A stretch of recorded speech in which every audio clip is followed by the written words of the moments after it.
तो ETC के बाद है हमारा लाइब्रेरी।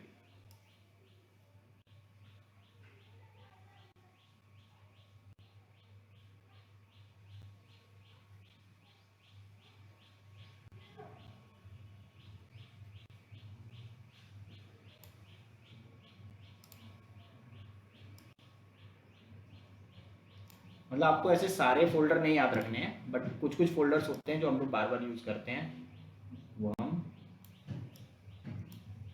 यूज।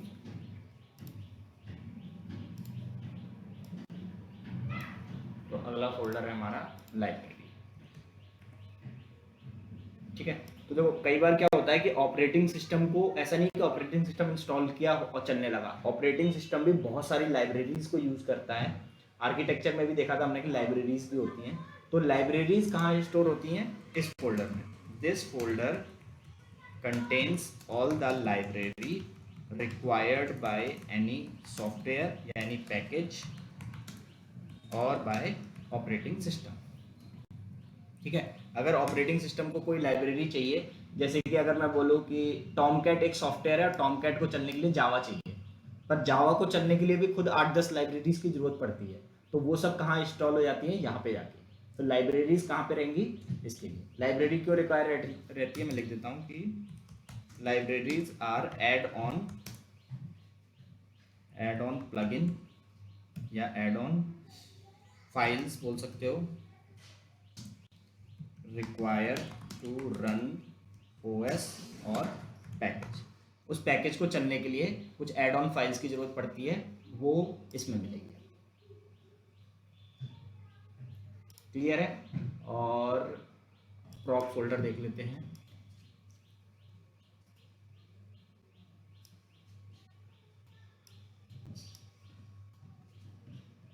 तो सबसे टॉप फोल्डर होता है ये वाला, इसको बोलते हैं हम रूट फोल्डर, या इसको ही हम लोग बोलते हैं टॉप फोल्डर। ठीक है, तो रूट ज्यादा बोला जाता है, यही इसी के अंदर आपको सारे फोल्डर मिलते हैं, इससे ऊपर कोई फोल्डर नहीं होता।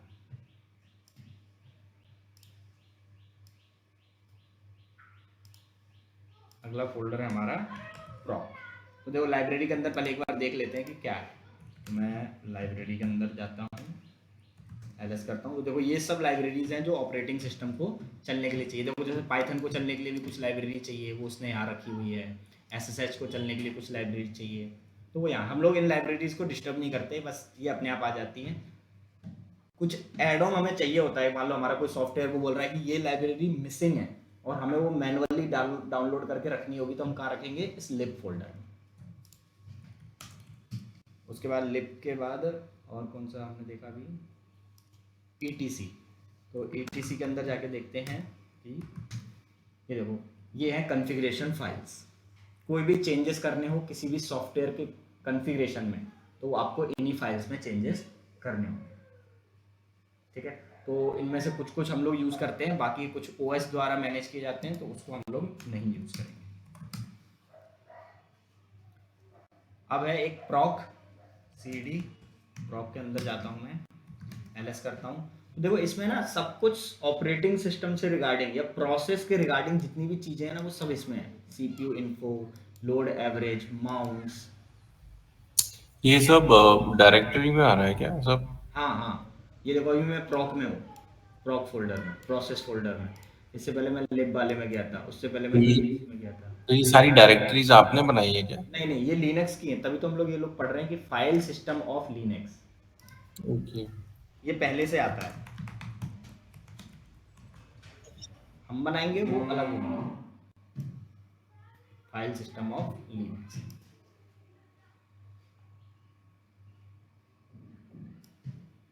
तो एक है हमारे पास कौन सा फोल्डर? प्रॉक्स। तो दिस फोल्डर कंटेन्स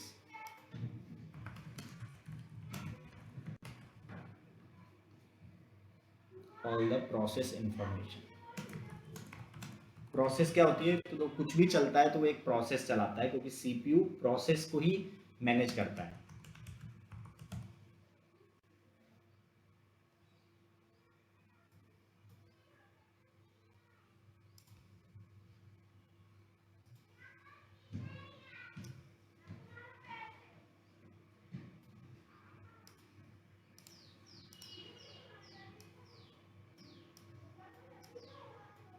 अब एक और जो फोल्डर है मोस्ट इम्पॉर्टेंट, जो हम लोग बार बार यूज़ करते हैं, वो है ये वैर।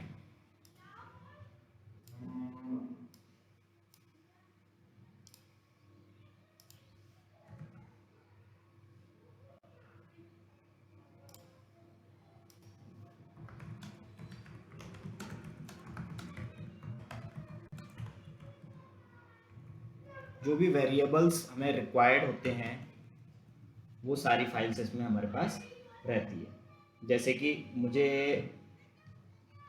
लॉग देखने हैं, ठीक है, logs of all packages will be saved here. आपको कोई भी सॉफ्टवेयर इंस्टॉल करना है, देखो कोई भी सॉफ्टवेयर जब चलता है ना तो वो अपने लॉग्स जनरेट करता है, उससे हमको पता चलता है कि वो फेल हुआ, क्या एरर आया, ठीक है। तो वो सब चीज़ें हम कहाँ देखते हैं, वैर के अंदर। तो वैर में एक फोल्डर है लॉग, जो बहुत इंपॉर्टेंट है, ये आप 80-90% इसको यूज़ करोगे। एक वैर के अंदर लिव है, कोई कोई थर्ड पार्टी लाइब्रेरीज होती हैं वो इस वाले फोल्डर में जाएगी। तो इसका जो हमें मेन फोल्डर याद रखना है वो याद रखना है लॉग।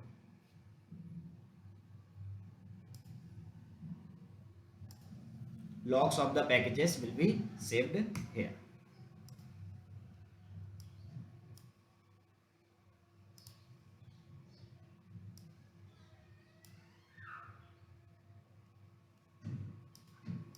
अगला फोल्डर है हमारा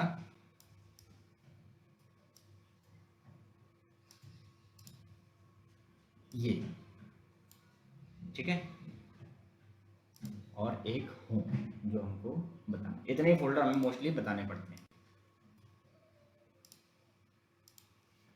रूट, तो ये क्या है, देखो there is one root user, root user यानी admin. There is one default, default का मतलब ये पहले से बना आता है, इसको हम बनाते नहीं है। There is one, there is default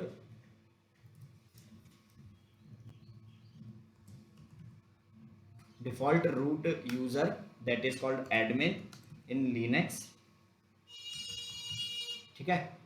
तो उसकी जितनी भी फाइल्स हैं वो यूजर, एक देखो लिनक्स को हमेशा ऐसे सोचो कि एक साथ 5-5 6-6 यूजर्स वर्क कर सकते हैं। तो एक यूजर उसमें से एडमिन भी है जिसका नाम है रूट, ठीक है। ये रूट फोल्डर भी है, तो हमें यहाँ कंफ्यूज नहीं होना है कि रूट इज द फोल्डर और root is the user.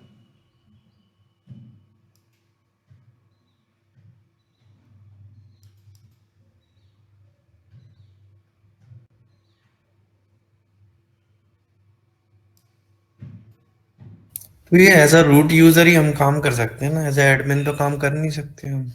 Admin, root user he admin है। जैसे विंडोज में आप डायरेक्ट एडमिन बोलते हो, लिनक्स में उसे डायरेक्ट रूट यूजर बोलते हो। अगर कोई भी यूजर को रूट प्रिविलेजेस हैं यानी कि वो भी एडमिन है, ठीक है।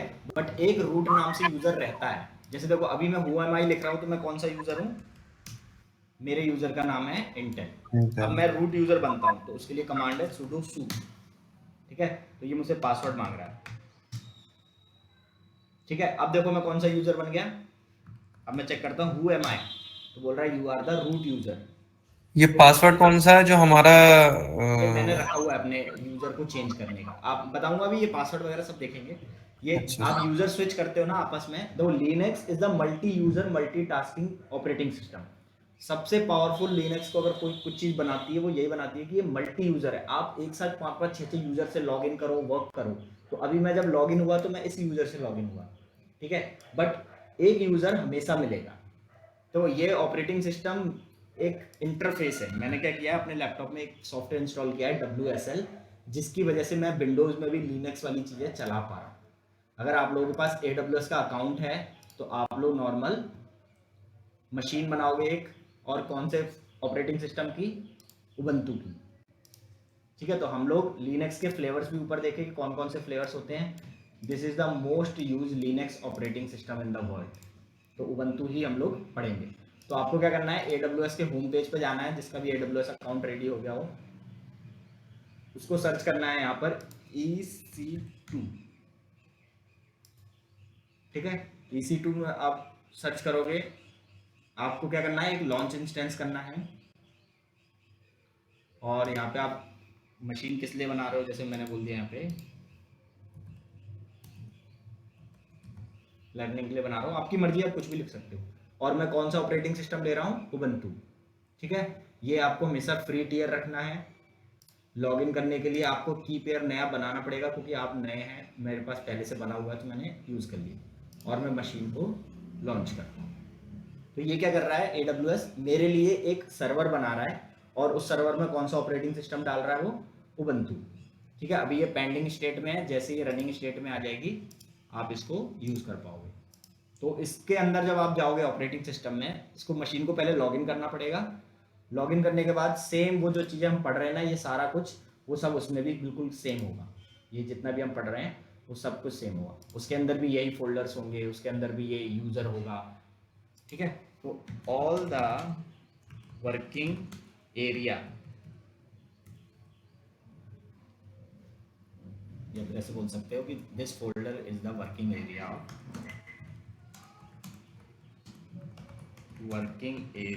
Of root user. जो एडमिन है उसको ये लोग क्या बोलते हैं, रूट यूजर। रूट यूजर अपने फाइल्स और फोल्डर्स मोस्टली किस में बनाएगा, अपनी एक डिफॉल्ट डायरेक्टरी में। ठीक है, और उसके लिए डिफॉल्ट डायरेक्टरी क्या है, रूट। क्लियर है? ठीक है, तो अदर यूजर्स कहां बनाएंगे,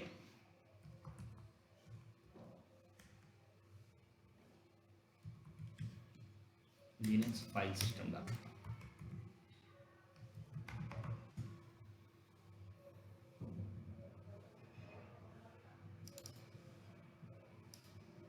ठीक है, और ये तो मल्टी यूजर है। मल्टी यूजर है तो आपको तो और भी यूजर्स की जरूरत पड़ेगी, एक से ज़्यादा यूजर्स वर्क कर रहे होंगे। तो एक फोल्डर और होता है इसमें, और उस फोल्डर का नाम है होम फोल्डर।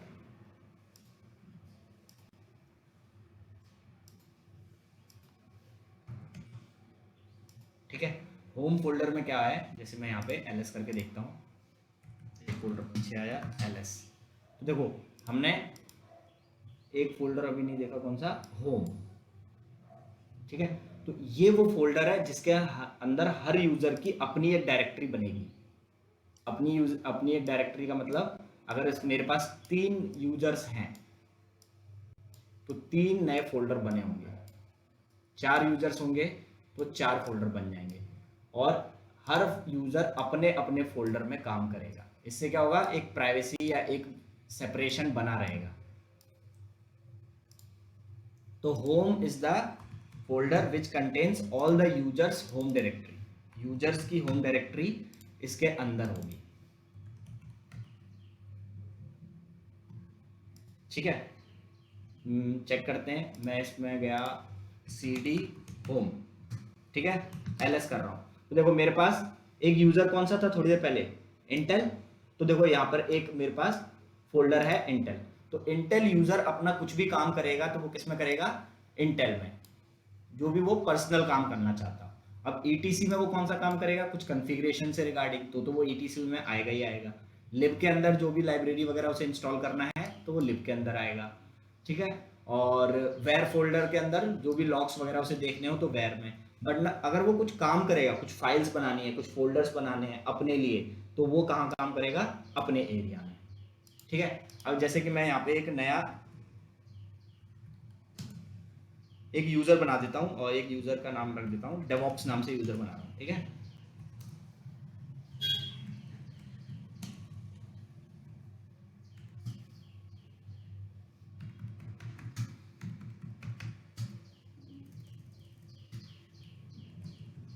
देखो मैंने क्या किया, एक नया यूजर बना दिया DevOps1 नाम से।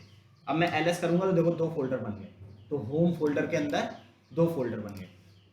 मैं एक और यूजर बनाता हूं, जैसे कि मान लो एक मेरी टीम में एक नया बंदा आया रवि नाम से, और मुझे एक उसके लिए यूजर बनाना है। तो मैं क्या कमांड चलाऊंगा, ऐड यूजर रवि। कमांड्स हम बाद में देखेंगे, बस अभी हम फोल्डर देख रहे हैं। वो बोल रहा है इस यूजर के लिए पासवर्ड कुछ सेट करना चाहता है, कर दो।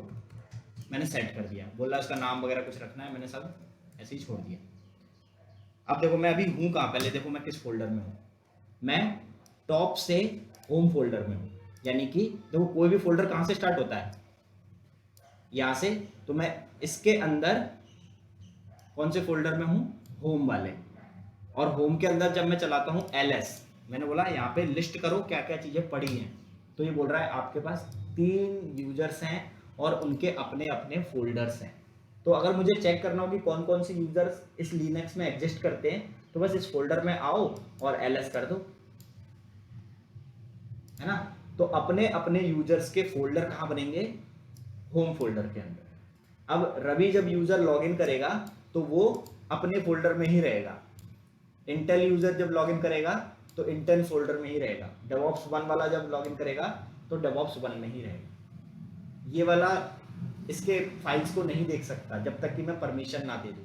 ऐसे ही डेवऑप्स 1 इंटेल के फाइल्स फोल्डर्स को नहीं देख सकता, नहीं एडिट कर सकता, ना डिलीट कर सकता है। तो यूजर्स की होम डायरेक्टरी जिसे बोलते हैं वो क्या है, होम के अंदर। तो उसमें तो डायरेक्टरीज में पासवर्ड डाला हुआ है ना, तो वो तो वैसे भी यूज नहीं कर पाएंगे। हाँ बट कई बार ऐसा होता है ना कि मुझे तुम्हारी फाइल्स यूज करनी है, तो मैं तुम्हें परमिशन दे दूंगा तो देन यू कैन। नहीं, फोल्डर पे पासवर्ड नहीं डला है, वो यूजर्स का पासवर्ड है कि यूजर हाँ, लॉगिन यूजर करने। देखो, जैसे यूजर 1 का अलग पासवर्ड है, यूजर 2 का अलग पासवर्ड है। हाँ, तो तो every user users have their home directory, या डिफॉल्ट बोल सकते हो, ये उनके लिए डिफॉल्ट होगी ना कि वो लोग अपने अपने फोल्डर में ही वर्क करेंगे। वो क्यों, क्योंकि इससे आइसोलेशन बना रहेगा। Every user have their home directory या default directory in the home folder.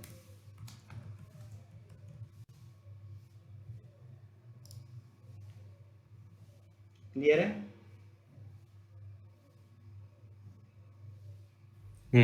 ठीक है। आपने बोला कि सर रवि अपने ही फोल्डर में कुछ बना सकता है, डिलीट कर सकता है। डेवऑप्स 1 वाला यूजर अपने ही में कुछ फाइल्स बना सकता है और यूज कर सकता है।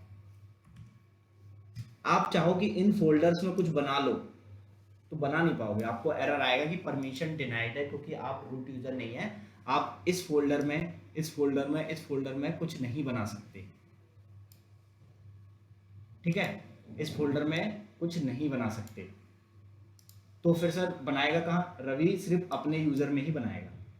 अब अगर रवि को कोई फाइल शेयर करनी है डेवऑप्स 1 वाले यूजर को, तो फिर वो कैसे शेयर करेगा सर, क्योंकि ये तो परमिशन ही नहीं है इसको देखने की, इसको अपने फोल्डर के अलावा किसी चीज की परमिशन नहीं है, इसको अपने फोल्डर के अलावा किसी की जरूरत नहीं है।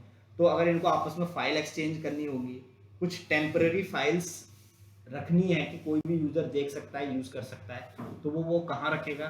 तो उसके लिए लिनक्स में एक फोल्डर बना हुआ है tmp। ठीक है, tmp एक ऐसा फोल्डर है जो कोई भी एक्सेस कर सकता है, कोई भी इसके अंदर मॉडिफाई कर सकता है, डिलीट कर सकता है, अपडेट कर सकता है और क्रिएट कर सकता है। इन फोल्डर्स में आप जा सकते हो अगर आपको परमिशन है तो, अदरवाइज आप कुछ क्रिएट नहीं कर सकते। अभी देखो मैं किसी यूजर से लॉगिन हूँ, रूट यूजर से, रूट इज द एडमिन, तो वो इनमें कुछ भी कर सकता है। वो चाहे तो अभी इस फोल्डर को उड़ा दे, इस फोल्डर को उड़ा दे, सब कुछ कर सकता है। लेकिन अगर अदर यूजर्स जैसे रवि या डेवऑप्स 1 या इंटेल, वो चाहे कि मैं ETC में जाके कोई फाइल बना दूं, नहीं बना पाएगा, परमिशन नहीं है। वो परमिशन मांगेगा किससे, एडमिन से।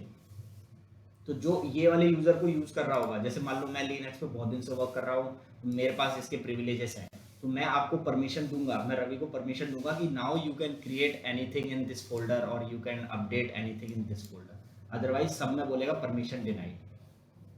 ठीक है, लेकिन एक फोल्डर लिनक्स में ऐसा है जो सबको एक्सेसिबल है, सब उसमें चेंजेस कर सकते हैं। तो टेम्प फोल्डर किस लिए यूज किया जाता है,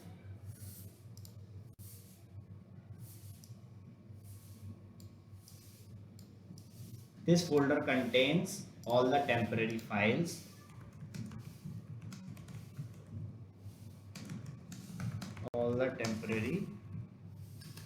अभी टर्मिनल वाली चीजें ध्यान नहीं देना, अभी हमको सिर्फ ये थ्योरी ध्यान देना है। This folder contains all the temporary files and all the files folder within this folder is accessible to all types of user। किसी भी टाइप के यूजर को इसके अंदर की चीजें एक्सेसिबल होती हैं। They can create, update, modify, update कर, डिलीट, अपडेट कर, delete anything from this folder. अब ये बताओ, अपने किसी भी काम की चीज़ को आप इस फोल्डर में बनाओगे? पता है कि ये कोई भी यूज़ कर लेता है, पता चला मैं बना के लॉग आउट करके लंच पे गया, वापस आ रहा हूँ तो देख रहा हूँ किसी ने तो वो फाइल हटा दी, किसी ने वो फाइल में कुछ और लिख दिया। तो मैं अपने काम की चीज़ है तो अपने यूज़र में रखूँगा, ठीक है। ऐसी फाइल जो मुझे लगता है टेम्पररी है, जस्ट फॉर यूज़, कोई ऐसा वैसा नहीं है, तो आप इसमें रख सकते हो। और इसका एक फ़ायदा क्या है कि मान लो डेवऑप्स 1 को मुझे कुछ शेयर करना है, तो मैं क्या बोलूँगा कि ब्रो मैंने टेम्प 1 फोल्डर में आपके लिए, टेम्प फोल्डर में आपके लिए वो फाइल रख दी है, आप उसको एक्सेस करके कॉपी कर लो और अपने में ले आओ। तो वो कर सकता है वो। तो इसको हम लोग एज ए शेयरिंग भी यूज़ कर सकते हैं कि ये फोल्डर सबके साथ शेयर हो सकता है, तो इसको हमें कुछ भी लेन देन करना हो तो इस फोल्डर को यूज़ कर लो। क्लियर है? बूट क्या है? तो ऑपरेटिंग सिस्टम का जितना भी बूटिंग फाइल्स है, बूट करने के लिए, लोड करने के लिए, ऑपरेटिंग सिस्टम को चलने के लिए, वो सब कुछ इसके अंदर होता है।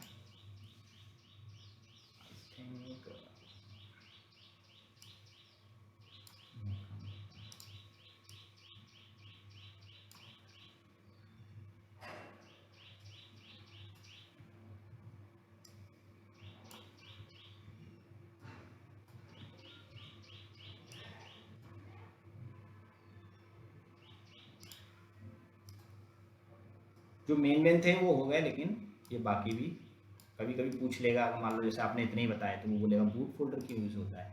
तो boot folder contains all the boot files which are required to load the operating system और which are required to run the operating systems.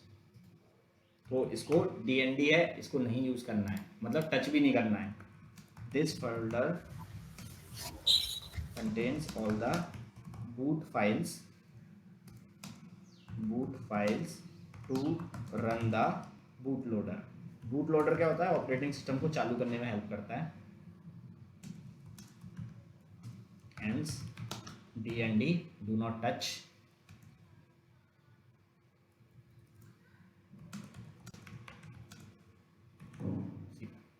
ठीक है, इसको कभी भी टच नहीं करना है। इस फोल्डर में तो ये समझ लो कि जाके सिर्फ लिस्ट कर लो तो मैक्स टू मैक्स देख सकते हो, करना कुछ भी नहीं है, कोई फोल्डर क्रिएट नहीं करना है, क्योंकि गलती से कुछ भी अगर आपने चेंजेस कर दिए किसी और फाइल में, ये बूट आपका ऑपरेटिंग सिस्टम क्रैश कर जाएगा, करप्ट हो जाएगा, और फिर वो आपका पूरा ऑपरेटिंग सिस्टम चला जाएगा, मशीन खराब हो जाएगी। तो इस फोल्डर को हमें टच नहीं करना है।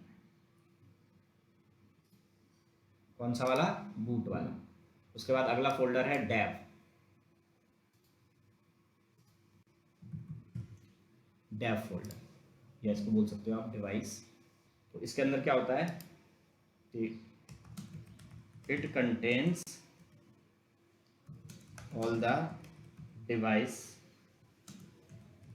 Attached to it. It contains the files.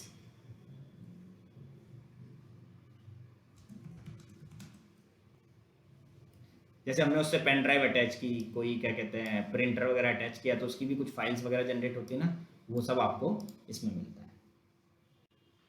ठीक है, अगला कौन सा है? बिन हो गया, बूट हो गया, डेव हो गया, etc हो गया, होम हो गया, इनिट। जितनी भी बैकग्राउंड प्रोसेसेस चलती हैं वो सब इनिट में होती है, इसको तो छेड़ना नहीं है। Library 34 bit 64 bit. लाइब्रेरी क्या होती है? जो भी सॉफ्टवेयर या ऑपरेटिंग सिस्टम को लाइब्रेरी रिक्वायर्ड्स होती है रन करने के लिए, एड ऑन लाइब्रेरीज, वो सब इसमें होती है। उसके बाद से OPT ऑप्शनल फोल्डर है, प्रॉक प्रोसेस इंफॉर्मेशन रन, ये इतना ज़्यादा इंपॉर्टेंट नहीं है। MNT देख लेते हैं, MNT कभी कभी यूज हो जाता है। ये सारे रूट फोल्डर्स है ना? नहीं, ये रूट फोल्डर आपका ये है, इसी के ऊपर है ये सब, मतलब इसके अंदर ये सारे फोल्डर बाय डिफॉल्ट आते ही आते हैं। फोल्डर्स, इन फोल्डर्स को हम क्या कहते हैं? डायरेक्टरी। ये डायरेक्टरी आपको मिलेंगी ही मिलेंगी। अच्छा, ये डायरेक्टरीज है। फोल्डर ही है मान लो, और ये प्री डिफाइंड है, ये पहले से आते हैं, हम लोग बनाते नहीं है, ये चीज पहले से रहती है। तो जो इतना भी आप हार्ड डिस्क यूज करोगे, all the hard disk attach to all the extra hard disk, ये एक्सटर्नल हो।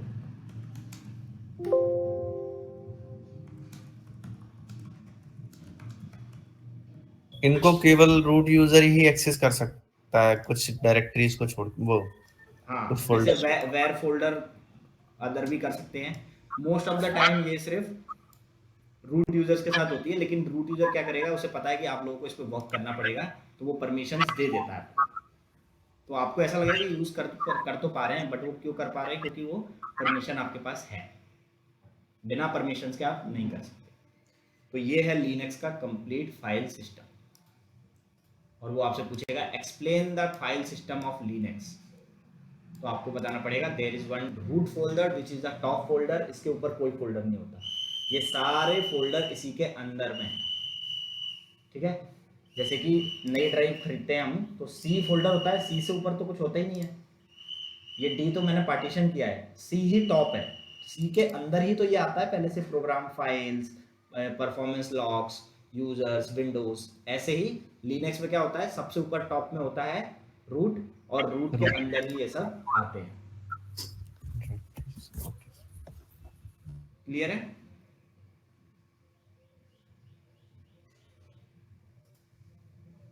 ये क्लियर हुआ? अब ये बस बिन और एस बिन थोड़ा क्लियर करा देते। देखो, जो भी कमांड हम चलाते हैं, मैंने अभी यहाँ पे एक कमांड चलाई, कौन सी, ऐड यूजर। ठीक है, तो अभी मैं कौन सा यूजर हूँ, बस ये बताओ, रूट यूजर हूँ। चेक करने की कमांड क्या है, हु एम आई। मैं काम करता हूँ, रूट यूजर से एग्जिट कर जाता हूँ, तो मैंने एग्जिट कमांड लिखी, तो मैं क्या बन गया, इंटेल यूजर। क्लियर है? अब मैं चेक करूँ हु एम आई, तो बताएगा कि आप इंटेल यूजर हो। ठीक है, अब आप जो कुछ भी यहाँ चला रहे हो, मैंने चलाया ls, मैंने चलाया pwd, मैंने चलाया mkdir फोल्डर का नाम। ठीक है, तो ये कमांड जो चला रहे हो, ये कमांड क्या है, बाइनरी फाइल्स है। और ये बाइनरी फाइल्स कहाँ पे प्लेस की गई है, कहीं ना कहीं तो रखी होगी लिनक्स में। तो कुछ बिन के अंदर रखी हुई हैं, कुछ एस बिन के अंदर रखी हुई हैं। एस बिन के अंदर कौन सी बाइनरी फाइल्स रखी हुई हैं, जो भी रूट यूजर चला सकता है, एडमिन जिसे चला सकता है, वो होती है हमारी एस बिन, या उसको बोलते हैं हम रूट बाइनरी फाइल्स। तो वो एस बिन फोल्डर में होंगी। नॉर्मल जितनी भी कमांड्स है, कैट, lspd, ये सब ये बिन के अंदर में। तो दोनों के अंदर बाइनरी फाइल्स होती है। इसके अंदर वो बाइनरी फाइल्स हैं, वो कमांड्स हैं जो कोई भी चला सकता है। इसके अंदर वो कमांड है जो सिर्फ रूट यूजर चला सकता है। चला सकता है। ठीक है, अब देखो, मैं एक यूजर बनाता हूँ, मैंने लिखा ऐड यूजर, और यूजर का नाम मान लो, बोल दिया अभिषेक। तो देखो क्या बोला इसने, ओनली रूट में ऐड अ कह रहा है कि यूजर सिर्फ और रूट यूजर ही कोई यूजर बना सकता है। मैं, आप कौन से हो, आप इंटेल यूजर, इंटेल यूजर नहीं चला सकता ये। तो ये तो एक कमांड है। अब बताओ, ये कमांड इंटेल क्यों नहीं चला पा रहा है, ये कहाँ रखी होगी, इसमें कि इसमें? ये बिन में रखी हुई है। अगर बिन में रखी होती तो सबको ही चला लेता, तो फिर तो ये चलनी चाहिए थी, अच्छा ये चला अच्छा, नहीं रहा। हाँ मतलब बना नहीं पा रहा है इसलिए, हाँ एस बिन इसमें एरर आ में। गई, यानी कि इसको परमिशन नहीं है। परमिशन क्यों नहीं है, क्योंकि ये वाली फाइल रखी रहती है एस बिन में। चेक करना हो तो देखो, मैं काम करता हूँ, मैं जाता हूँ cd करके, रूट के अंदर किस फोल्डर में जाना है मुझे, एस बिन में। सारे फोल्डर यहीं से स्टार्ट होंगे रूट के अंदर। ls करता हूँ, तो देखो यहाँ पे होगी ऐड यूजर वाली कमांड। ए पे आता हूँ, ऐड यूजर, तो एस बिन के अंदर ऐड यूजर वाली कमांड पड़ी है, जिसकी वजह से अदर यूजर्स नहीं चला पा रहे हैं। उसको कौन चला पाएगा, सिर्फ रूट यूजर। तो ये जो कमांड जितनी भी दिख रही हैं आपको, बाइनरी फाइल्स हैं, और इनको चलाने के लिए आपको रूट यूजर चाहिए ही चाहिए। ठीक। क्लियर? हम्म। ठीक है, अब हम आते हैं, कमांड्स हो गए हमारे, वो फाइल सिस्टम हो गया। अभी सिर्फ हमने लिनक्स में इतनी ही थ्योरी देखी है। ठीक है, तो वो मैंने जितना भी ये ब्लैक स्क्रीन पे जो कुछ भी चलाया है, ये आप भूल जाओ, ये क्या किया मैंने। ठीक है, ये वैसे बंद ही कर देता हूँ, बस वो मैंने दिखाने के लिए यूज़ किया कि देखो ये फाइल्स होती हैं। बाकी आप ये थ्योरी याद रखोगे कि सबसे टॉप पर फोल्डर होता है रूट। क्लियर है? इसके बाद ही कोई फोल्डर चालू होता है। This is a top folder.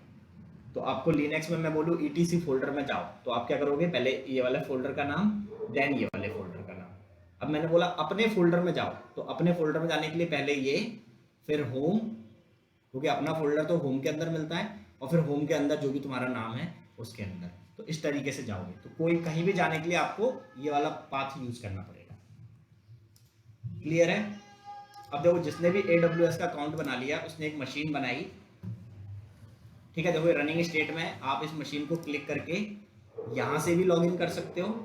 तो इसको लॉगिन करने के लिए बस आपको कनेक्ट करना है, एक नया टर्मिनल खुल जाएगा, बगल में एक नया टैब खुल जाएगा और उसमें ये मशीन लॉगिन हो जाएगी। तो देखो इस पर भी एक ब्लैक स्क्रीन है क्योंकि हम लोग यूज़ कर रहे हैं CLI based servers, CLI based operating system. क्यों? क्योंकि ये बहुत लाइट वेट होता है, 400 MB में रन हो जाता है, ठीक है। देखो अभी यहाँ पे मुझसे कोई बोलता है,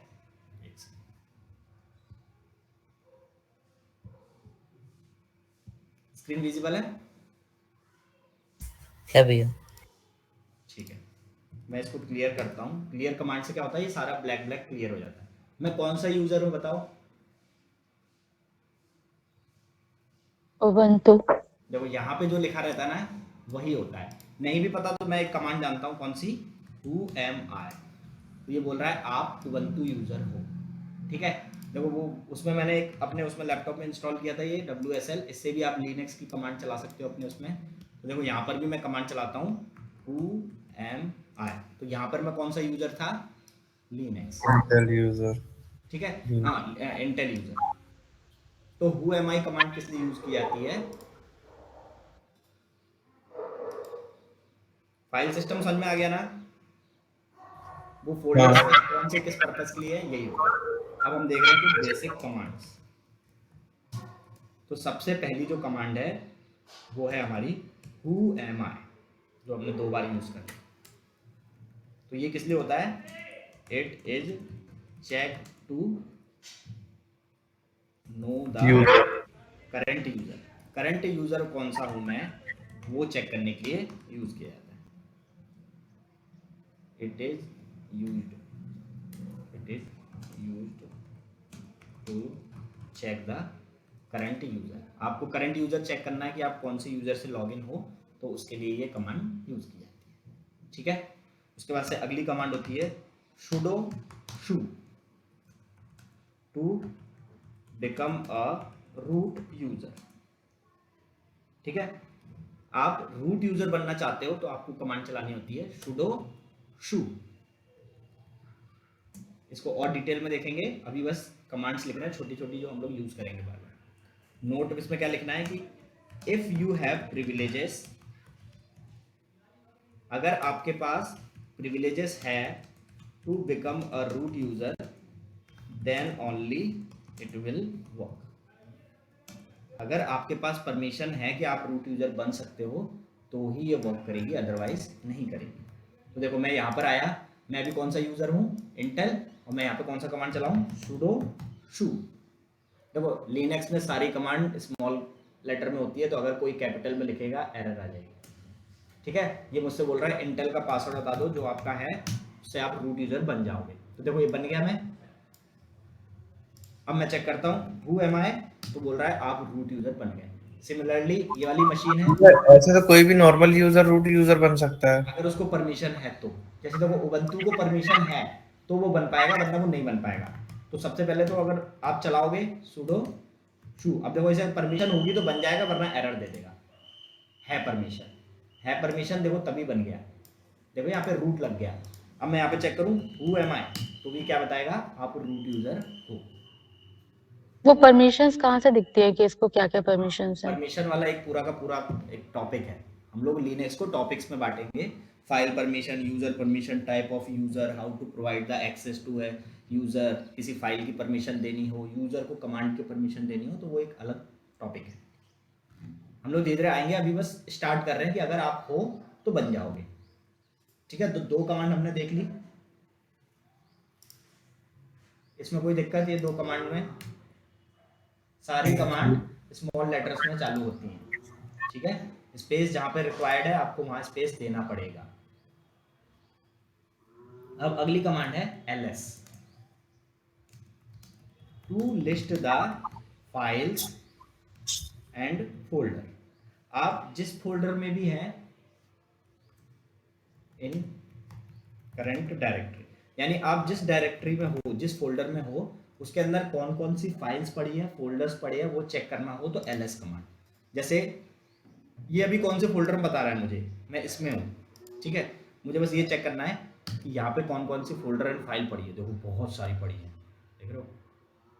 सिमिलरली मैं यहाँ पे चेक करता हूँ ls, तो यहाँ पे कुछ नहीं है, खाली है, यानी इस फोल्डर में सब चीज खाली है। क्लियर है। तो लिस्ट कोई भी चीज करनी हो तो हम लोग क्या यूज करेंगे, ls। ठीक है। फोल्डर बनाना हो mkdir, फोल्डर का नाम डाल दो आप। ठीक है, टू क्रिएट अ फोल्डर। ठीक है। फाइल बनानी हो टच, फाइल का नेम जो भी आप नाम देंगे वो बना देगा। टू क्रिएट अ ब्लैंक, एक खाली फाइल ही बनेगी पहली बार, तो ट्राई करके देखते हैं। मैं इस काली वाली स्क्रीन पर आया और मैंने यहाँ पे लिखा mkdir टेस्ट नाम से एक फोल्डर बना दो। बन गया कि नहीं कैसे चेक करेंगे, ls से ही लिस्ट करते हैं। तो देखो बोल रहा है टेस्ट नाम से फोल्डर बन गया। मैं दूसरा फोल्डर बनाता हूँ। मैंने एक फोल्डर बनाया डेवऑप्स या डेटा नाम से। ठीक है, ls करके देखोगे बता रहा है कि 2 फोल्डर बन गए। फोल्डर कैसे बनते हैं, mkdir यानी मेक डायरेक्टरी। mk का मतलब है मेक, dir का डायरेक्टरी। तो मेक डायरेक्टरी और डायरेक्टरी का नाम दोगे तो वो डायरेक्टरी बना देगा। फाइल बनानी हो तो टच, अब जैसे मुझे बनाना है test.java फाइल। ठीक है, ls करोगे तो बताएगा कि क्या क्या बन गया है। तो ये बोल रहा है 2 फोल्डर हैं और 1 फाइल है। तो टच कमांड क्या करती है, ब्लैंक फाइल बनाती है। जैसे मैंने बोला कि यहाँ पे एक फाइल बना दो script.yml, तो इसकी फाइल का एक्सटेंशन क्या है, YAML। ls करा मैंने तो देखो ये बोल रहा है कि आपके पास एक फोल्डर है, एक और फोल्डर है और 2 फाइल्स पड़ी हुई है, एक फाइल और दूसरी फाइल। ठीक है, तो टच से हम फाइल बनाते हैं। अब यहाँ भी देखो, यहाँ पे मैं इसमें ऊपर बहुत सारी चीजें दिखेगी। मैं ठीक है, मैंने लिखा टच, फाइल का नाम बना रहा हूं मैं 1.java। ls करूँगा तो देखो 1.java बन गई।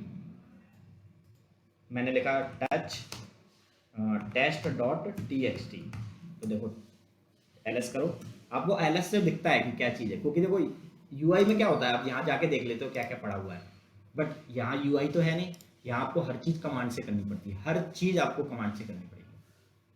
ठीक है, तो ls करोगे आप, दिख गया।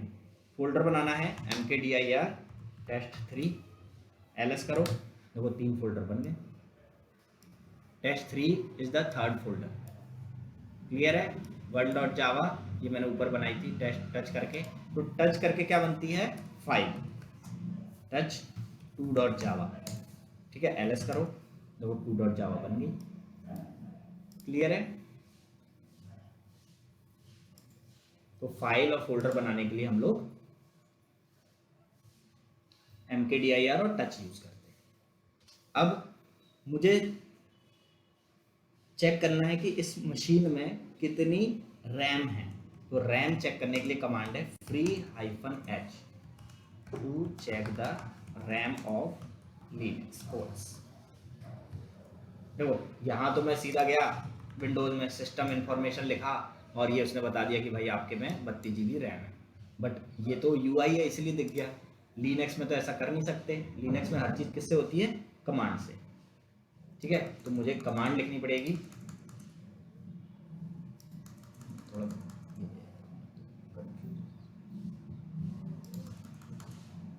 ठीक है, कमांड क्या लिखनी पड़ेगी यहाँ पे, free-h। तो देखो ये कह रहा है टोटल 31 GB आपकी रैम है, 7.8 यूज हो चुकी है, 23 फ्री है। ये शेयर्ड रैम होती है, ये हमारे लिए अवेलेबल है। तो हमें बस इतना देखना होता है कि कितनी रैम है, कितनी यूज हो गई और कितनी बची है। क्लियर है। अभी हम लोग ये देखेंगे memory, swap memory, normal memory कितनी होती है, बट चेक करना हो तो ये वाली कमांड है। अगर मुझे चेक करना है कि कितने प्रोसेसर हैं, to check the processor in Linux. Linux में कितने प्रोसेसर यूज हो रहे हैं, देखो मैं यहाँ पे भी चेक करता हूँ। अच्छा बताओ इसकी कितनी रैम है,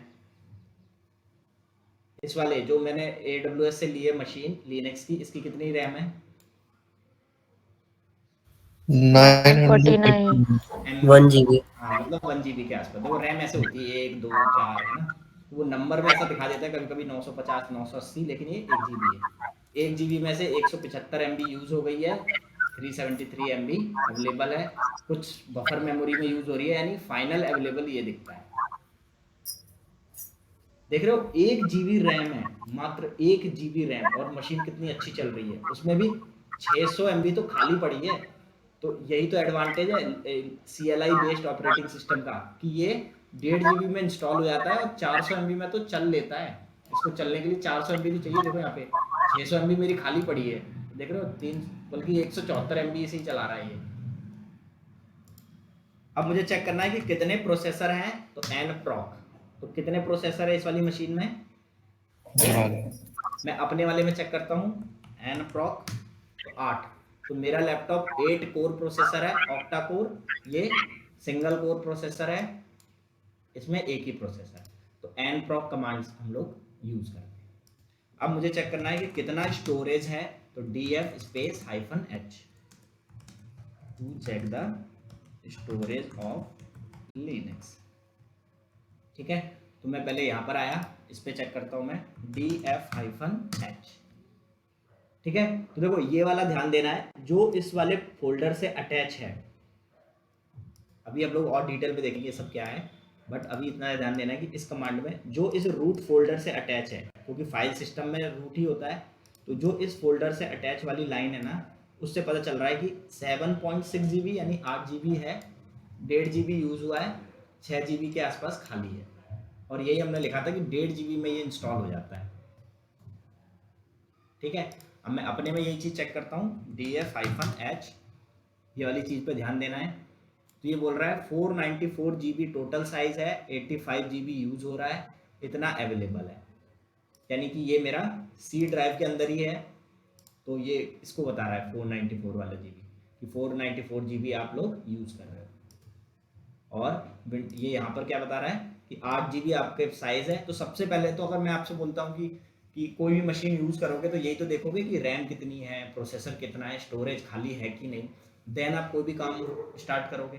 तो सिमिलरली हम लोगों ने अभी वही कमांड्स देखी है कि जैसे मैंने आपको एक मशीन दे दी बना के, मैं बोलूँगा लो इस पर वर्क करो और ये सॉफ्टवेयर इंस्टॉल कर दो। आपने देखा कि ये सॉफ्टवेयर तो 4 GB रैम लेता है, और अब आप रैम चेक ही नहीं किया कितनी रैम है, 1 GB में ध्यान ही नहीं दिया, आपने सॉफ्टवेयर इंस्टॉल किया, अब वो सॉफ्टवेयर चालू होते ही बंद हो जा रहा है, चालू होते ही बंद हो जा रहा है। तो आपसे बोल रहे हैं यार वो कैसा इंस्टॉल किया है, चल ही नहीं रहा है, आपको भी पता नहीं है हो क्या रहा है। तो सबसे पहले आप ये सब चीज़ें ध्यान रखोगे कि इसमें स्टोरेज कितना है, उसमें रैम कितनी है, और प्रोसेसर कितना है। क्लियर है?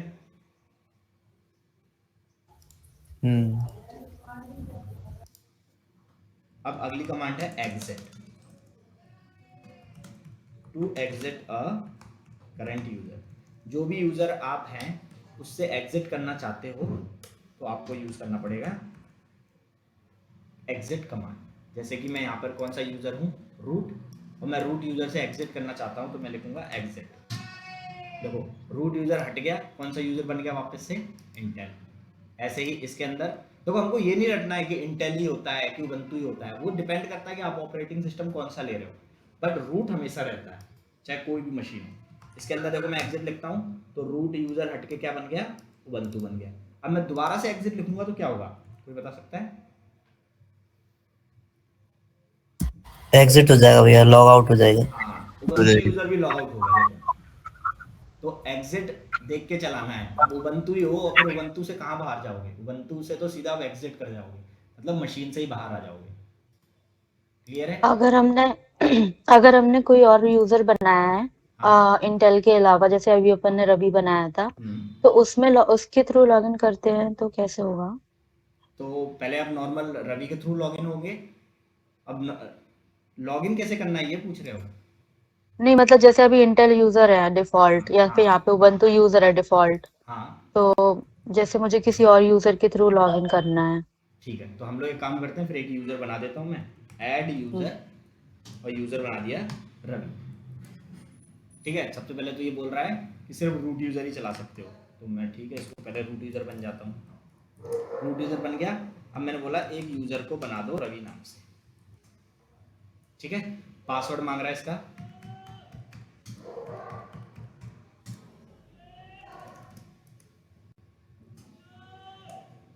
ठीक है, तो मैंने क्या किया, एक यूज़र बना दिया रवि। अब देखो मैं होम फोल्डर पे आया हूँ और मैंने यहाँ पे चेक किया, तो देखो एक रवि नाम से यूज़र बन गया। अब मैं रवि वाले फोल्डर में जाता हूँ और यहाँ पे चलाता हूँ, एक बार, एक सेकेंड बता रहा हूँ। फिर पासवर्ड बेस्ड ऑथेंटिकेशन ऑन करना पड़ेगा, थोड़ा बड़ा प्रोसेस है, चलो इसको और आगे देखेंगे। क्योंकि अभी तो यहाँ पे जब आप कनेक्ट करते हो ना, तो देखो यहाँ पे ये लिखा रहता है रूट, फिर आप यहाँ पे क्या लिख दोगे, रवि। बट अभी रवि नेम से ये लॉगिन नहीं होगा, क्योंकि रवि को लॉगिन करने के लिए हमें पैम फाइल और वो सब चीज़ें प्रोवाइड करानी पड़ेगी। शायद ये कर जाए, क्योंकि ये टर्मिनल है, टर्मिनल बिना पासवर्ड के लॉगिन कर जाता है। ट्राई करते हैं, देखते हैं। हो गया, देखो रवि नाम से लॉगिन हो गया, क्योंकि टर्मिनल है, टर्मिनल को आईडी पासवर्ड की जरूरत नहीं पड़ती। आउटसाइड यूजर्स नहीं यूज़ कर सकते जो SSH कर रहे हैं। तो देखो यहाँ पे डिफ़ॉल्ट यूज़र क्या बन गया, रवि। तो आप जब यहाँ पे कनेक्ट का ऑप्शन दबाओगे तो यहाँ पर जो यूज़र लिख दोगे। अब जैसे उबंटू से नहीं, डायरेक्ट रूट यूज़र से लॉगिन करना है, ये लो। अब आप कनेक्ट करोगे तो डायरेक्ट रूट यूज़र से बनेगा। तो देखो यहाँ पर मैंने इसी मशीन को 3 यूज़र से लॉगिन कर रखा है। एक सेकेंड, इसको एग्जिट करता हूँ। तो देखो यहाँ पे क्या है, उबंटू। इसी मशीन को यहाँ पे किस यूज़र से लॉगिन कर रखा है, रवि, और यहाँ पे रूट। तो लिनक्स का बेनिफिट यही है कि मल्टी यूज़र मशीन है, 5-5, 10-10 यूज़र अपने उससे यूज़र आईडी से लॉगिन कर करके वर्क कर सकते हैं, कोई दिक्कत नहीं। 5-6 तो कम ही बोला, आप 100-200 यूज़र भी हो तो कर ले जाओगे। ठीक है, इसको और डिटेल में एट अ यूजर काम कर सकता है ना, क्या, एट अ टाइम एक ही यूजर काम कर सकता है ना। नहीं नहीं, देखो ना यार, 3 अलग अलग मशीनें लॉगिन है, तो 3 यूज़र एक साथ काम कर सकते हैं।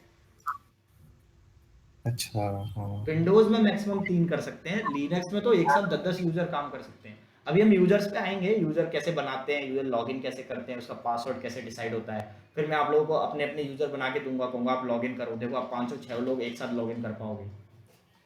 अभी हम बेसिक पे हैं, एकदम छोटी छोटी चीजें पढ़। ठीक है, किसी भी फोल्डर का कंटेंट पढ़ना हो तो फाइल का नाम और उसके आगे लगा दो कैट।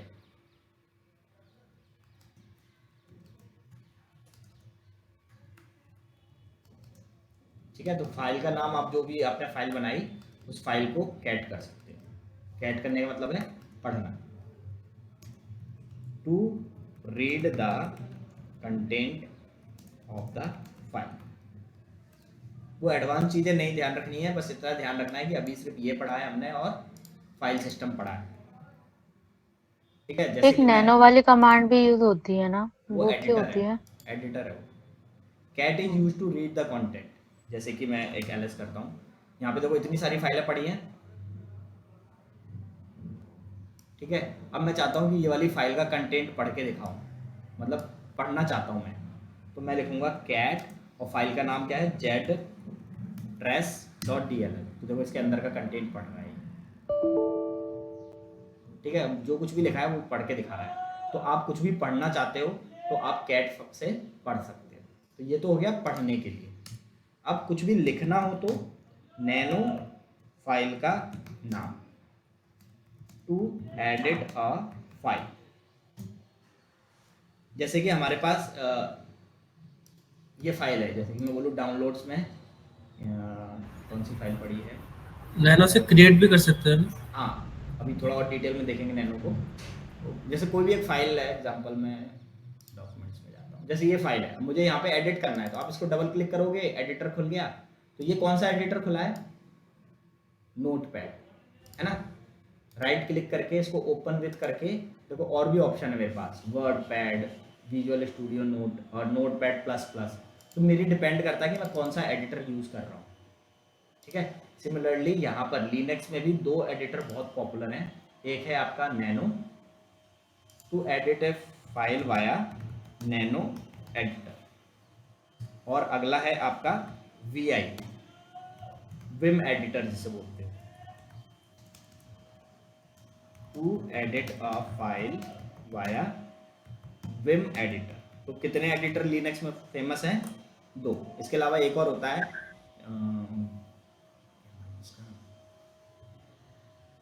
जी से करके कुछ होता है। तो नैनो क्या करता है? फाइल को एडिट करता है, ठीक है। अब जैसे कि मैं यहाँ पे ls करता हूँ, देख सकते मैं वापस से होम वाले में जाता हूँ, क्लियर कमांड क्या करती है? पूरा टर्मिनल क्लियर कर देती है। देखो ls किया तो यहाँ पर ये फाइल पड़ी है। अब मैं चाहता हूँ इस फाइल को एडिट करना, तो मैं क्या लिखूंगा? नैनो और फाइल का नाम,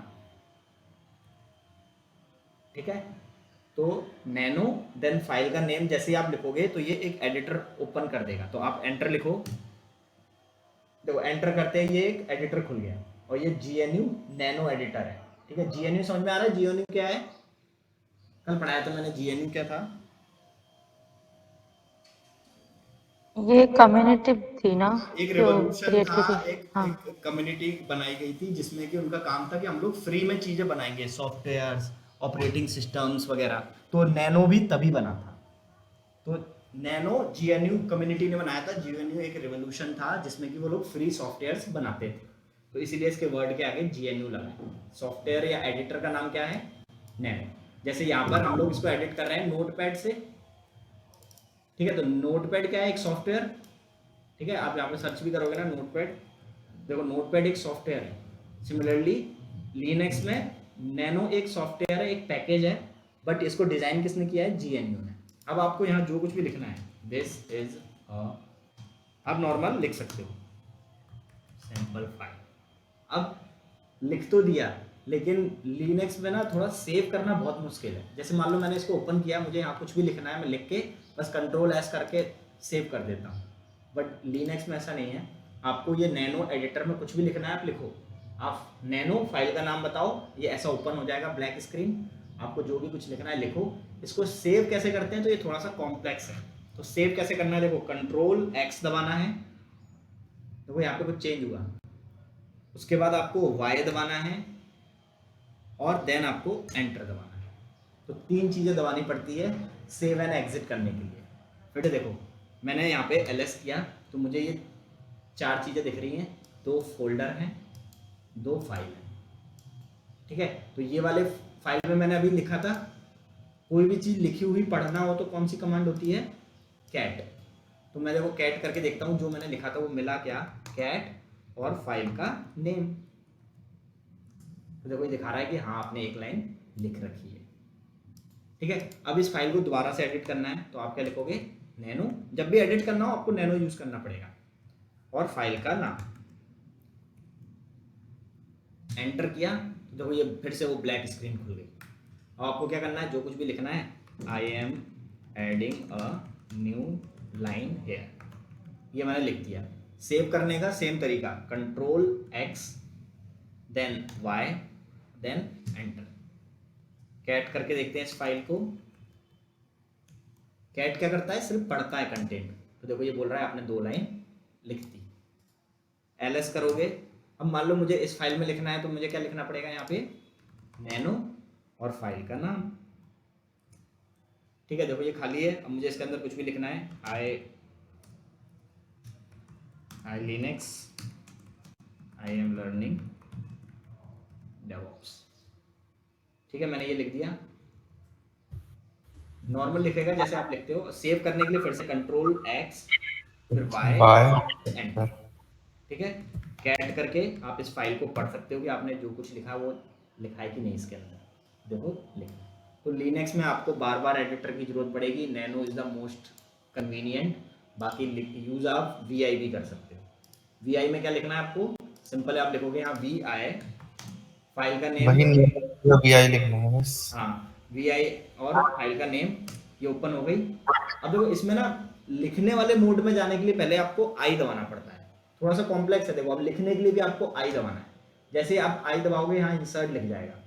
अब आप इसको लिख सकते हो, यहाँ पे नीचे आए और मैंने यहाँ पे लिखा this line is added via vim editor, इसका पूरा नाम है विम एडिटर। ठीक है, तो देखो लिखने से पहले मुझे एक आई बटन दबा के लिखने वाले मोड में आना था, इंसर्ट मोड में। अब उसके बाद एस्केप दबाना है, शिफ्ट और कॉलन बटन दबाना है, फिर WQ दबाना है और फिर एंटर दबाना है, तब ये लिखता है। तो बेटर कि आप लोग यूज करो नैनो, क्योंकि नैनो में क्या आपको पता है कि बस नैनो फाइल का नाम, ये ओपन हो गई फाइल। अब यहाँ मुझे जो कुछ भी लिखना है मैंने यहाँ पे लिख दिया। सेव करने के लिए Ctrl+X then Y then enter. Cat करके देखो इस फाइल को, कैट क्या करता है, सिर्फ पढ़ता है। तो देखो ये फाइल हम लोग पढ़ पा रहे हैं, ये बेनिफिट है। क्लियर है? एडिट करना, रीड करना कंटेंट, आप लोग VI ना ही यूज करो तो बेटर है, क्योंकि नैनो ज्यादा कन्वीनियंट है। VI में इंसर्ट मोड में जाओ, फिर उसको लिखो, फिर एस्केप, शिफ्ट कॉलन, WQ, फिर एंटर। नैनो अच्छा है। मैं यहाँ पे लिख देता हूँ नैनो में, to save a file, file save करने के लिए आपको लिखना है, लिखना नहीं है मतलब आपको प्रेस करना है, Ctrl+X दबाना। ठीक है, उसके बाद से आपको Y प्रेस करना है, उसके बाद से आपको एंटर प्रेस करना है। ठीक है, तो 3 स्टेप्स में ये कंप्लीट होगा सब जगह। लिनक्स का कोई भी फाइल होगी, देखो अब जैसे इसके अंदर मुझे लिखना है, मैं इसमें जाता हूँ, पहले फोल्डर में जाता हूँ, होम,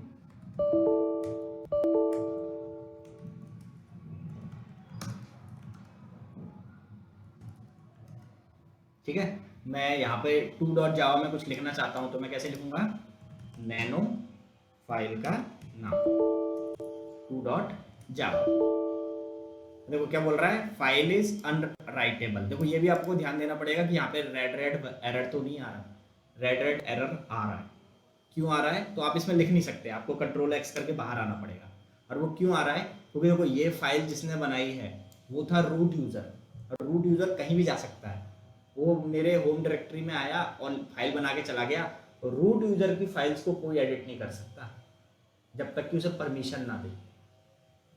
ठीक है, हम डिटेल में देखेंगे कि फाइल किसने बनाई, कब बनाई, क्या KB की है, कैसे उसको परमिशन देंगे। तो यहाँ पे अभी मैं चेक करना चाहता हूँ, बस तो इतना लिखूंगा ls-ltr। तो देखो 2.java को किसने बनाया है, रूट ने, और रूट ने बनाया तो मैं एडिट नहीं कर सकता। तो मैं अपनी खुद की एक फाइल बनाता हूँ, touch demo.py, ये बना दी मैंने। ls करूँगा तो फाइल दिखेगी मुझे, फाइल दिख गई। मैंने लिखा यहाँ पे नैनो demo.py। अब यहाँ जो भी लिखना चाहता हूँ, this is line 1, this is line 2। Save करने के लिए मुझे क्या लिखना पड़ेगा, Ctrl+X दबाना है, फिर Y, फिर एंटर। ऐड करोगे उस फाइल को तो बता देगा कि उसमें जो लिखना था वो आपने लिख दिया। क्लियर है? अभी सिर्फ जैसे कि रूट यूजर को छोड़ के बाकी के जो अदर यूजर्स रहते हैं, तो वो एक दूसरे की फाइल में एडिटिंग कर सकते हैं क्या? नहीं, आप उसके फोल्डर में नहीं जा पाओगे, वो आपके फोल्डर में नहीं जा पाएगा। जब फोल्डर में नहीं जा पाओगे तो उसके अंदर की फाइलें कैसे देखोगे, और जब देख ही नहीं पाओगे तो एडिट ही नहीं कर पाओगे।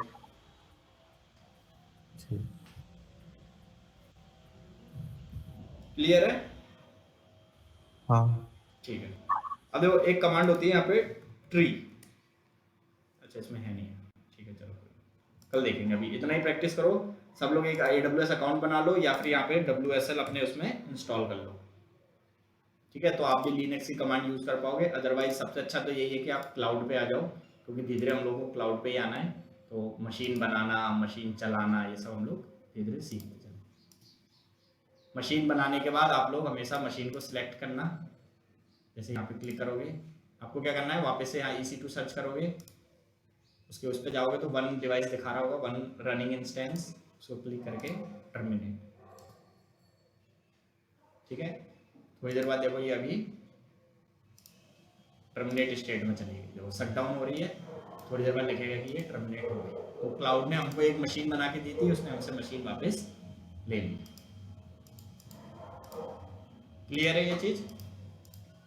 मशीन आप बना लो तो ठीक है, नहीं बनाओ तो अगर किसी के पास टाइम लग रहा है तो बता देना, मैं मशीन बना के दे दूंगा उसको प्रैक्टिस करने के लिए। या सबसे बेस्ट तो यही है कि आप इसको इंस्टॉल कर लो WSL को, ठीक है? WSL बोलते हैं इसको, आप इंस्टॉल